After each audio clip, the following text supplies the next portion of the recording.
തിൽക ആയാത്തുൽ കിതാബിൽ ഹക്കീം. എന്താ തിൽക എന്ന് പറഞ്ഞാൽ എന്താ? ഇത്, ഇവ എന്നുള്ളതാണ് ഇവിടെ ഉദ്ദേശം. തിൽക ആയാത്തുൽ കിതാബിൽ ഹക്കീം. തിൽക എന്നതിൽ നമ്മൾ അർത്ഥം പറഞ്ഞപ്പോൾ എന്തിൻ്റെ അർത്ഥം പറഞ്ഞു? തിൽക്കയുണ്ട്, ഹാദിഹി ഉണ്ട്. ഹാദിഹി എന്താ? ഹാദിഹി ഇത്, അടുത്തേക്ക് ചൂണ്ടാൻ ഹാദിഹിയാണ്. ദൂരത്തേക്ക് ചൂണ്ടാൻ തിൽക്കയാണ്. ഇത് സ്ത്രീലിംഗം. അതിൻ്റെ പുല്ലിംഗം എന്താ? ഹാദ. ഇത് ദൂരത്തേക്ക് ചൂണ്ടാൻ ദാലിക അല്ലേ? തിൽക്ക ദാലിക. ഇത് പുല്ലിംഗാണ്, ഇത് സ്ത്രീലിംഗാണ്. ഹാദിഹി ഹാദ, ഇത് അടുത്തേക്ക് ചൂണ്ടാനാണ്. ഇതിൽ തീ, പിന്നെ ലാമ്, കഫ്. തീയാണ് എന്ത്? അത് അല്ലെങ്കിൽ ഇത്, ഇസ്മുൽ ഇഷാറ. ലാമാണ് ദൂരത്തേക്ക് എന്നുള്ളതിനെ അറിയിക്കുന്നത്. കാഫ് ആരോടാണ് ഇത് പറയുന്നത്? അവനെ ദ്യോതിപ്പിക്കാനാണ്. നബി സല്ലല്ലാഹു അലൈഹി വസല്ലം തങ്ങളോടാണ് അല്ലാഹു സുബ്ഹാനഹു വ തആല ഇത് പറയുന്നത് പ്രഥമമായിട്ട്. നബി സല്ലല്ലാഹു അലൈഹി വസല്ലം തങ്ങളെ തുടർന്ന് ഉമ്മത്തികൾ. അവിടെ തിൽക്ക ഉണ്ടോ? ഇത് കുറേ ആളുകളെ ഉദ്ദേശിച്ചാണെങ്കിൽ തിൽക്കും എന്നാ പറയുക. തിൽക്കും രണ്ടുപേരെ ഉദ്ദേശിച്ചാണെങ്കിൽ തിൽക്കുമ എന്നാ പറയുക. നമ്മൾ സുഹൃത്ത് യൂസുഫിൽ പറഞ്ഞില്ലേ, ദാലികുന്ന ഫദാലികുന്നല്ലദി ലുംതുന്നനി ഫി, ദാലികുന്ന ഉണ്ടോ? ദാലികുന്ന എന്ന് പറഞ്ഞത് അവിടെയൊക്കെ സ്ത്രീകളോടാണ് അവിടെ അഭിസംബോധന. അപ്പോൾ ഈ കാഫ് ആരോട് അഭിസംബോധന ചെയ്യുന്ന അയാളെ അറിയിക്കാനാണ്. ലാമ് വിദൂരതയെ ചൂണ്ടാൻ, വിദൂരതയെ അറിയിക്കാനാണ്. ഇവിടെ ഈ തീ ആണെന്ത്? ഇത്, അത് എന്നുള്ളത് അല്ലെങ്കിൽ ഇത് എന്നുള്ളതിനെ ദ്യോതിപ്പിക്കുന്നത്. ഞാൻ ഇത് പറഞ്ഞത് തിൽക എന്നുള്ളത് ഇസ്മുൽ ഇഷാറ ലിൽ ബഈദ്, വിദൂരത്തേക്ക് ചൂണ്ടാനാണ്. അത് ആയാത്തുൽ കിതാബിൽ ഹക്കീം, ഹക്കീമായ കിതാബിൻ്റെ ആയത്തുകളാകുന്നു എന്നാണ്. പക്ഷെ അല്ലാഹു സുബ്ഹാനഹു വ തആല ഉദ്ദേശിക്കുന്നത് അതല്ല. പിന്നെയോ ഏതാ? ഇതാണ്, ഇതാണ്, ഈ വചനങ്ങളാണ്. തിൽക ഇവിടെ ഹാദിഹി പ്രയോഗിക്കാതെ അല്ലാഹു സുബ്ഹാനഹു വ തആല തിൽക പറഞ്ഞു. അതെന്തിന്? അത് നമ്മൾ പ്രത്യേകം ശ്രദ്ധിക്കാൻ വേണ്ടി, ഈ വചനങ്ങളുടെ മഹത്വത്തെ ഉണ്ടല്ലോ ദ്യോതിപ്പിക്കാൻ വേണ്ടി. ചില ആളുകൾ എന്ത് ചെയ്യും, ഇപ്പം ഈ കുറേ നിരീശ്വര നിർമ്മതവാദികളും ഈ എമുക്കളുണ്ടല്ലോ, അവരൊക്കെ ഇത് പഠിപ്പിക്കാൻ നടക്കുന്നുണ്ട്. ഭാഷയോ വ്യാകരണമോ പിന്നെ ഭാഷയുടെ പ്രത്യേകതകളോ ഒന്നും വശമില്ലാത്ത ആളുകളാണ് ഇമ്മാരി ഓരോന്നിട്ട് അലക്കിക്കൊണ്ടിരിക്കുന്നത്. പല ആളുകളും അതാണ് കേട്ടുകൊണ്ടിരിക്കുന്നത്. അറബി ഭാഷയിൽ അല്ലാഹു സുബ്ഹാനഹു വ തആല ഉണ്ടല്ലോ, ഇപ്പം നമ്മൾ ഈ മുന്തിപ്പിക്കൽ, പിന്തിപ്പിക്കൽ, മനസ്സിലായി, ഇങ്ങനത്തെ വിഷയങ്ങൾ, അതിൻ്റെയൊക്കെ യുക്തി പോലും വളരെ വലിയ ഒരു വിഷയമാണ്. ഹാദിഹി എന്ന് പറയാതെ അല്ലാഹു സുബ്ഹാനഹു വ തആല അത് പറയേണ്ടടുത്ത് തിൽക എന്ന് പറഞ്ഞിട്ടുണ്ടെങ്കിൽ ആ പറയപ്പെട്ട വിഷയം ശ്രദ്ധിക്കപ്പെടേണ്ടതുണ്ട്. അതിനൊരു പ്രാധാന്യവും സ്ഥാനവും ഉണ്ട് എന്നുള്ളത് അറിയിക്കാനാണ്. അറബിയിൽ അങ്ങനെ പ്രയോഗിക്കും. അപ്പോൾ ഇവിടെ ഹാദിഹി പ്രയോഗിക്കേണ്ടടുത്ത് അല്ലാഹു തിൽക പ്രയോഗിച്ചു. ഈ വചനങ്ങളുടെ മഹത്വം, അതിൻ്റെ സ്ഥാനം അതാണ് അറിയിക്കുന്നത്. അതറിയിക്കാനാണ് അങ്ങനെ പ്രയോഗിക്കുന്നത്. തിൽക ആയാത്തുൽ കിതാബിൽ ഹക്കീം, അൽ ഹക്കീമായ കിതാബിൻ്റെ ആയത്തുകളാകുന്നു ഇവ എന്നാണ് ഇതിൻ്റെ അർത്ഥം. ആയാത്ത്, ആയത്തുകൾ അല്ലേ? നമുക്ക് രണ്ട് തരം ആയത്തുകളുണ്ട്. വിശുദ്ധ ഖുർആനിലെ ആയത്തുകൾ രണ്ടുണ്ട്. ഒന്ന് എന്താ? മഷ്ഹൂദത്തുൻ മഖ്റൂഅ അല്ലേ?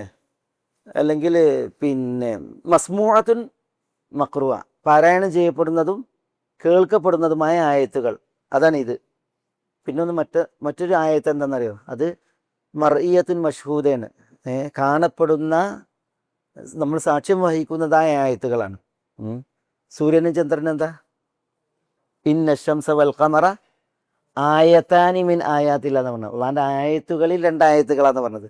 ആ ആയത്ത് ഈ ആയത്ത് ഒരുപോലെ, ഈ ആയത്ത് പാരായണം ചെയ്യപ്പെടാനുള്ള ആയത്താണ് അല്ലേ? ആ ആയത്തുകളോ നമുക്ക് ദർശിക്കാനുള്ള ആയത്തുകളാണ്. അള്ളാഹ്ക്ക് ഈ ദുനിയാവിൽ, ഉലകത്തിൽ രണ്ട് കിതാബുണ്ട്. രണ്ട് കിതാബ്. ഒരു കിതാബ് ഈ ആയത്തുകളെ ഉൾക്കൊണ്ട കിതാബാണ്. ആ ആയത്തുകൾ നമ്മൾ ഓതാനാണ്, നമ്മൾ പഠിക്കാനും അറിയാനുമാണ്. രണ്ടാമത്തെ കിതാബ് അള്ളാഹുവിൻ്റേത് ഈ ഉലകമാണ്, കൗൻ, ഈ പ്രപഞ്ചം.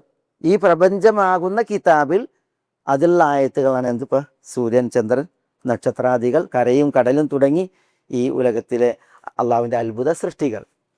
ഇവിടെ ഏതായത്ത തിൽക്ക ആയത്ത് എന്ന് പറയുമ്പോൾ ഏതായത്ത ഈ ആയത്തുകൾ അള്ളാഹുവിൻ്റെ ഈ കിതാബിലുള്ള പാരായണം ചെയ്യപ്പെടുന്ന ആയത്തുകൾ. തിൽക്ക ആയാത്തുൽ കിതാബി അൽ ഹക്കീമി, അൽ ഹക്കീമായ കിതാബിൻ്റെ ആയത്തുകളാകുന്നു ഇവ. എന്താ ഈ ഹക്കീമായ കിതാബ്? ഹക്കീമായ കിതാബ് എന്താ? ഹിക്മത്തുള്ള. ഹക്കീം എന്ന് പറയുമ്പോൾ നമുക്ക് ഹക്കീം ഹാക്കിം എന്ന അർത്ഥത്തിൽ വരും. ഹക്കീം ഹാക്കിം എന്താ? വിധിക്കുന്നവൻ, വിധിക്കുന്നവൻ, തീരുമാനിക്കുന്നവൻ. ഹക്കീം എന്ന് പറയും ഹിക്മത്തുള്ള എന്നർത്ഥത്തിൽ. ഹക്കീം എന്ന് പറയും മുഹ്കം എന്ന അർത്ഥത്തിൽ. മുഹ്കം, ഈ മുഹ്കം എന്ന് പറഞ്ഞെങ്കിലുണ്ടല്ലോ ഭദ്രം, സുരക്ഷിതം എന്നാണ് അർത്ഥം. മുഹ്കം എന്ന് പറഞ്ഞാൽ ഭദ്രം, സുരക്ഷിതം. ഈ കുതിരക്ക് കടിഞ്ഞാണിട്ടാൽ ഉണ്ടല്ലോ, ആ കടിഞ്ഞാനിന് മുഹ്കം എന്ന് പറയും. എന്താ? കുതിരക്ക് കടിഞ്ഞാണിട്ടിട്ടുണ്ടെങ്കിൽ എന്തായി? പിന്നെ അതിനെ പിടിച്ചാൽ കിട്ടും. അത് തെറിച്ചാൽ വലിക്കാം, നിർത്താം. അത് ചാടുമ്പോൾ അതിനെ നിയന്ത്രിക്കാം. അങ്ങനെയുള്ള കുതിരകളെ ഈ കടിഞ്ഞാണിട്ട് കുതിരകളെ കുറിച്ച് ഈ മുഹ്കം എന്ന് പറയും. വിശുദ്ധ ഖുർആൻ മുഹ്കമാണ്. എങ്ങനെ മുഹ്കമാണ്? ഖുർആൻ സുരക്ഷിതവും ഭദ്രവുമാണ് എന്ന് പറഞ്ഞാൽ ഖുർആനിൽ എന്തില്ല? നഖ്സ്, കുറവ് വരില്ല. ഖുർആനിൽ ഖലൽ വരില്ല. ഈ ഖലൽ എന്താ? അപാകതകൾ വരില്ല, അപാകതകൾ, പോരായ്മകൾ വരില്ല. വിശുദ്ധ ഖുർആനിൽ ഇഖ്തിലാഫ് വരില്ല. എന്താ ഇഖ്തിലാഫ്? അഭിപ്രായ വ്യത്യാസങ്ങൾ വരില്ല. വിശുദ്ധ ഖുർആനിൽ തനാഖുൽ വരില്ല. തനാഖുൽ എന്താ? തനാഖുൽ പരസ്പര വൈരുദ്ധ്യം വരില്ല. വിശുദ്ധ ഖുർആനിൽ ഫസാദ് വരില്ല, അപകടങ്ങൾ വരില്ല. വിശുദ്ധ ഖുർആനിൽ ഖെദിബ് വരില്ല, കളവ് വരുന്നതിൽ നിന്ന്, ഫസാദ് സംഭവിക്കുന്നതിൽ നിന്ന്, വൈരുദ്ധ്യം വരുന്നതിൽ നിന്ന്, വ്യത്യാസങ്ങൾ വരുന്നതിൽ നിന്ന്, കുറവുകൾ വരുന്നതിൽ നിന്ന്, അപാകതകൾ വരുന്നതിൽ നിന്ന് വിശുദ്ധ ഖുർആൻ എന്താണ്? മുഹ്കമാണ്. മുഹ്കം എന്ന് പറഞ്ഞാൽ എന്താ? സുരക്ഷിതമാണ്, സുഭദ്രമാണ്.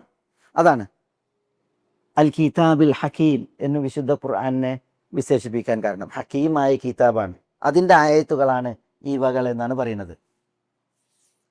പിന്നെ വിശുദ്ധ ഖുർആൻ ഹിക്മത്തുള്ള കിതാബാണ്. ദുൽ ഹിക്മ അല്ലേ? വിശുദ്ധ ഖുർആൻ ഹിക്മത്ത് ഉണ്ടോ? ഉണ്ടോ? വിശുദ്ധ ഖുർആനിൽ ഹിക്മത്ത് ഉണ്ടോ? അക്കീത് ഹിക്മത്ത് ഉണ്ട്. അതിന് ഏറ്റവും വലിയ ഉദാഹരണമാണ് ഏത്? സൂറത്തുൽ ലുഖ്മാൻ. എന്തുകൊണ്ട്? അതെന്തുകൊണ്ട്? വലഖദ് ആതൈന ലുഖ്മാനൽ ഹിക്മ, നാം ലുഖ്മാൻ എന്നവർക്ക് ഹിക്മത്തിന് നൽകി. ആ ഹിക്മത്താണ് ഈ സൂറത്തിൻ്റെ പ്രധാന വിഷയം. ലുഖ്മാൻ മകനെ വിളിച്ച് നൽകിയ ഉപദേശങ്ങളൊക്കെ അല്ലേ?